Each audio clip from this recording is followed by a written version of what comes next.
আমি সেই লোকের সাথে দেখা করতে জেল যেতাম। প্রতিবার দেখা হলে আমি আগের থেকে আরো ছোট পোশাক পরতাম। আমি ওর সাথে ভালোবাসায় কথা বলতাম, ওর খোঁজ নিতাম, এমনকি ওকে ভ্যালেন্টাইন কার্ডও পাঠাতাম, যাতে ও বিশ্বাস করতে পারে যে আমি ওকে ভালোবাসতে শুরু করেছি।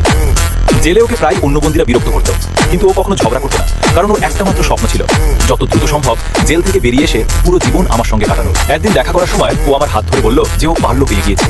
আমি বদলে গেছি।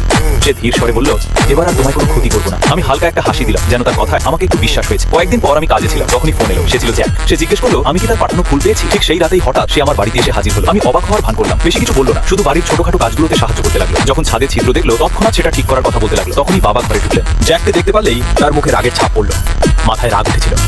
ধীরে ধীরে চোখ গিয়েছিল ওই কাঠের টুকরোর দিকে যা জ্যাক হাতে ধরেছিল। রং একেবারে সেই ভাঙা দরজার মতোই ছিল, যে দরজা অনেক বছর আগে জ্যাক ভেঙে এই বাড়িতে ঢোকার চেষ্টা করেছিল। আমার বাবার আগে চিৎকার করে উঠলো, এই ধৃষ্ট লোকটাই তো তোমার জীবন নষ্ট করেছে, তুমি আবার কিভাবে ওকে এই বাড়িতে আনতে পারো। আমি জ্যাকের পক্ষে সুবিচার করার ভান করলাম, বললাম সে শুধু সাহায্য করতে এসেছে। ধীরে ধীরে ঝগড়া এত বাড়লো যে আমার বাবা রেগে দরজা চেপে ঠেলে বাড়ি থেকে বেরিয়ে গেল। জ্যাক ফোন দিল। সে বলল, আমি আগে এসে গিয়েছিলাম, কিন্তু তোমার বাবাকে দেখে বেরিয়ে গিয়েছি। আমি কোনো সমস্যাই চাইনি। আমি একটু হেসে উঠলাম, তুমি 70 বছর বয়সী এক বুড়ো লোককে ভয় পেতে। পরের দিন জ্যাক আবার আসলো। এইবার আমি তাকে হাসতে হাসতে ভিতরটা ঢুকতে বললাম।